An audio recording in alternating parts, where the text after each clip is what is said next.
Welcome to Forum Crashers, the internet advice show for forums we weren't invited to. I am your host, Steve Messenger, and I am here with Gerald Waldrop. And I am invited. This time. Previously uninvited. We've been creeping, stalking all the forums out there, mostly just the Reddit one, link below in the description, trying to find some folks that we can help out, even though they'll probably never watch this. Shame on you. Yes. But yes, we don't have the time nor energy to respond to them via typing, so we figured we'd just set up some cameras and record ourselves. Much easier that way. Yes. So let's get to it then. What do you say? Right. Yeah, I would like some questions. Yes.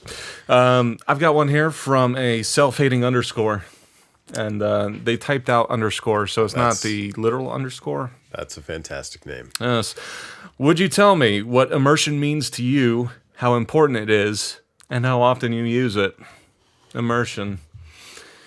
Every time I'm in the back to tank. Ooh. Yeah, a little Star Wars for you. Is that immersion or submersion? I'm immersed. Anyway, immersion. How important is immersion, and what is it?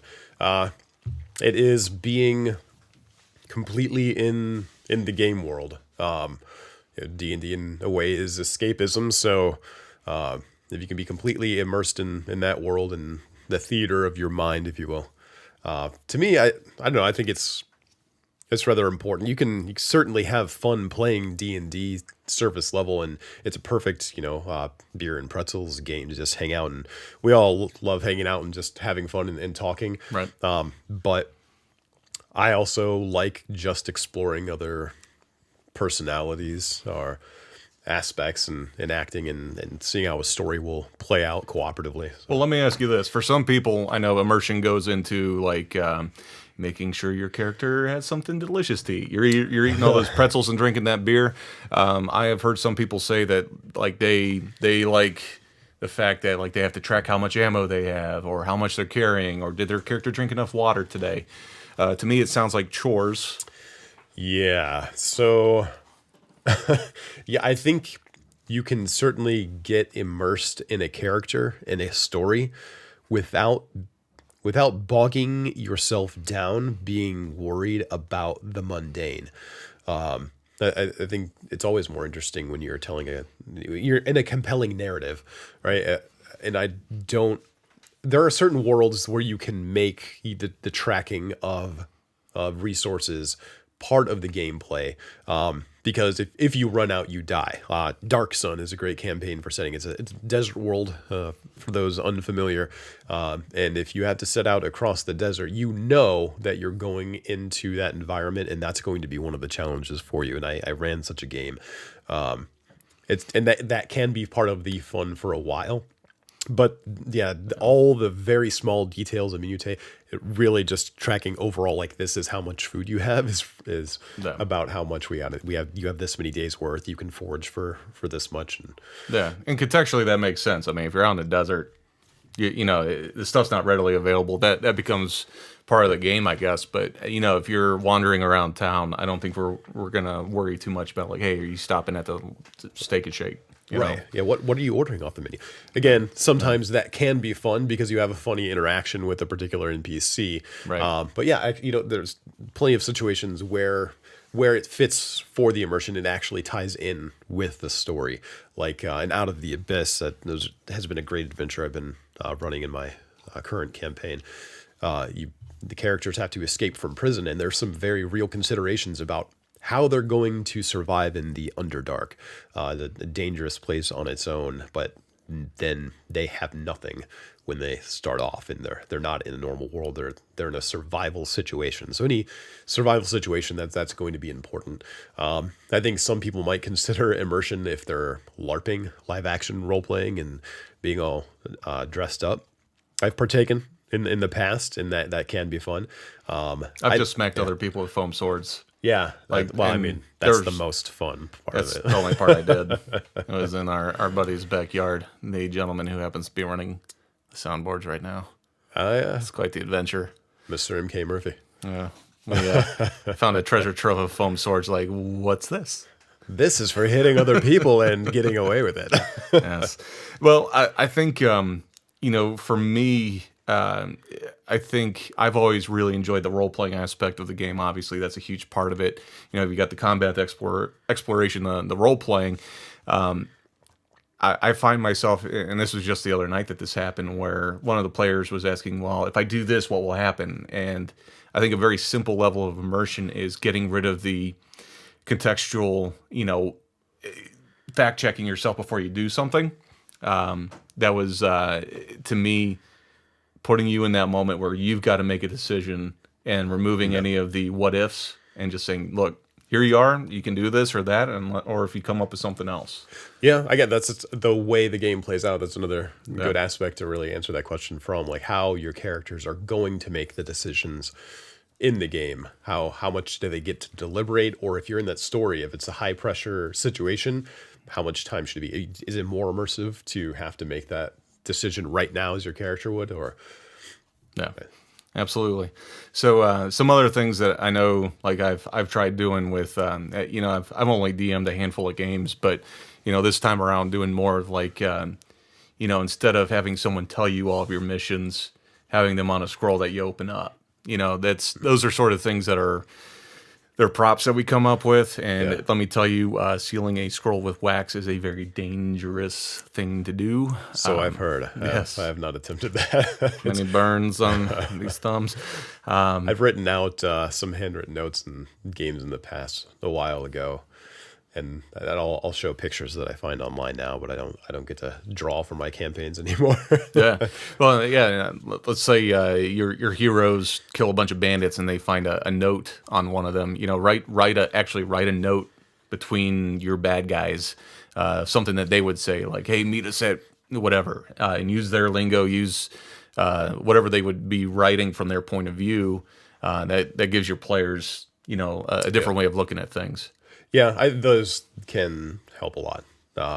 If you can take the time to sit down and put something that will really bring the characters in the game, it's more enjoyable. Immersion, if you can get players immersed in the game, it's always a plus in my mind.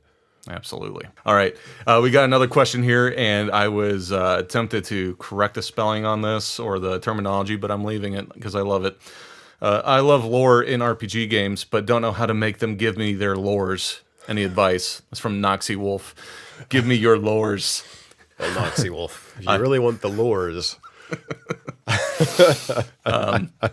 I'm assuming they mean like character backstories is going to be my guess there. Yeah, lores generally concerning story. Gosh, so I've had a whole gamut of experience with different players who are willing to write out journals or not. In my games, they've always been called a journal or character diary, where the players will write out their thoughts about what's going on in the campaign. I think it's something that's really enjoyable to get as a DM. It will help you get into the mind of the player characters, and as a player, the more you do that for the DM, the more the DM can construct story that is built off of your character's own story. To get them to give it to you, I think incentivizing. I've always granted bonus experience. Incentivizing, like tickets at Chuck E. Cheese? Or that, yeah. Some game tokens. Yeah. Giving out bonus experience. That's an interesting way of bonus doing it. experience has always been... it always lights up the player's eyes in my real world experience. Yeah, I will say I ran a game for family members, and I have, my brother and sister, I think they were 15, 16 at the time. They had some of their friends. None of them are the D&D type, although my brother still plays now. I will say getting them to come up with backstories was an interesting feat. I mean, football players, basketball players, cheerleaders, not the typical archetypes for D&D. Yeah, it was those were definitely not people playing D&D when I was in high school. Typically no. But I somehow convinced them all that we were going to play, and we've both done some improv in the past, and one of the big things that they teach with doing improv is it's more interesting if there's a relationship. So sort of the way that I started out was I was asking them, hey, who's in your family, who's around, who's a big influence on your life, why are they an influence? Now tell me a story about when you were a kid, something that they did that impacted you. And it was one of those things, once I started getting them to go through the idea of relationships, and it's more than just I can shoot fireballs out of my hand and that sort of thing. Start thinking about what happened in your past that got you to where you are today. That helped them out a lot. Yeah, it's been a while since I've done the questionnaire, but it's something that I did regularly just to start off. It just players in my campaigns that have been with me for a while as a DM just are used to coming up with a full backstory for the characters. But I think that's a fantastic way to start. Just answer these questions about your characters. And the player's handbook, the 5th edition player's handbook, is much better about that than all the previous editions going into the story. And there are other RPG books that really go into depth about creating your character, like the fate system and the story behind the characters. But that basic question to start off, I think, is a good way. And then there's, again, for D&D, there's no wrong way to have fun. But oh yes, there is. There are wrong ways. We've explored some of those ways. So I'm gonna catch you on that one. But I know what you're saying, though. It's like, there's not going to be a one-size-fits-all solution. Some other great resources, if you haven't picked up the latest and greatest books that Wizards of the Coast puts out, there's often different charts that they'll have on there. You roll your D6 to get your different personality traits, and all that stuff. So if you really want to take a gamble, you want to roll the dice on all those, you can come up with some really strange amalgamations, if you will. I think Matt actually did that for some of Stone. Really? Yeah, for his eccentricities. Oh yeah, that's right. I remember. It's really, those are actually an interesting way. I never considered doing that with a character until the recent Player's Handbook. And Saul, if you get stuck and you're just looking for inspiration, funny enough, rolling a die can help. Yeah. Well, and I don't think any of the traits that he came up with were like game breaking or like completely altered how he was going to play his character. It just kind of gave him more flavor for when he was in those moments. Yeah, absolutely. Cool. Excellent. I got another question here from Corvagan. How do I get my players to read the rules? How indeed. You tell them there's going to be a pop quiz. Yeah. Does that invoke fear? I will say, I remember back in the day, we were sharing rent on a house, and you would have your D&D crew that you guys would play all the time. And although I was interested in playing D&D, there is a bit of a learning curve, to say the least. And it can be intimidating. For me personally, like I remember walking in on a game once, and y'all were like super into it. And I was like, I don't think I can jive with this. So for a new player coming in, number one, it's not that scary. Number two, if you're playing with friends, they shouldn't be bashing you on like, dude, read the book before you play. That's true. Yeah, the best way to pick it up is just get in and start role playing. Yeah. Having a good DM that can just start asking you questions to make you feel comfortable. A friend especially. Yeah. I'll say how I got into it, honestly, was listening to podcasts. I will say every podcast I've listened to has been pretty light on the rules. There are some situations where they would dig out the rule book and, go at it. But I will say the majority of the role play, especially 5th edition, it's pretty easy to jump in. Oh, yeah. Yeah, we were playing an epic level 3rd edition game back in the days when we were roommates. That I can imagine was intimidating. There's a lot of math and a lot of flipping through rule books to find all those options for characters But back then, I love mechanics. I designed my own systems anyway, and I love spending time doing that. But that's, again, not going to be appealing to everyone, but anyone can jump in and you can decide later how much you want to get into character design.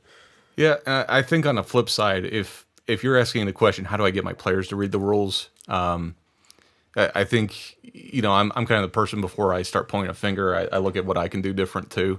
I will say I don't know half the skills and abilities that all the characters have. Like I have not played every character.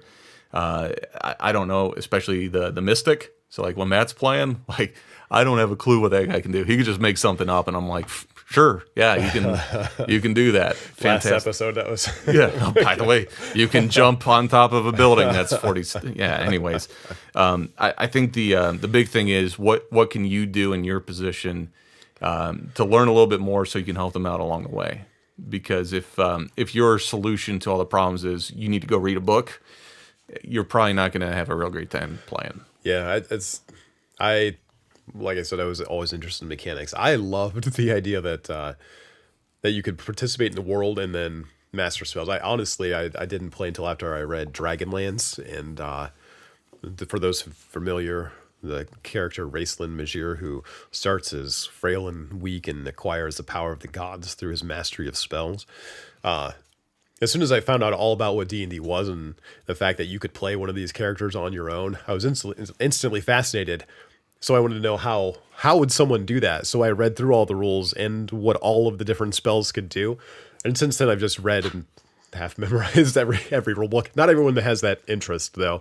But I don't think you need to expect your characters to know all the rules. They just need to know what their character can do.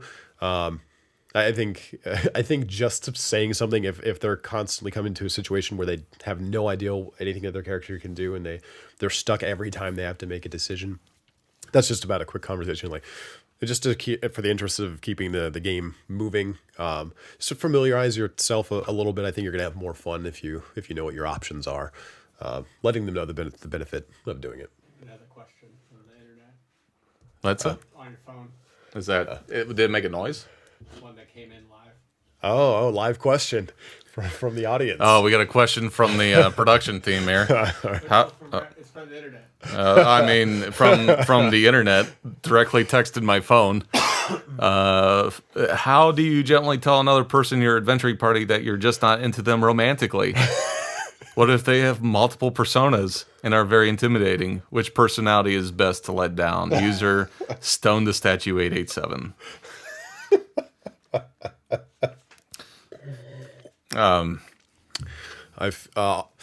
So random person who sent in this completely out of the blue question.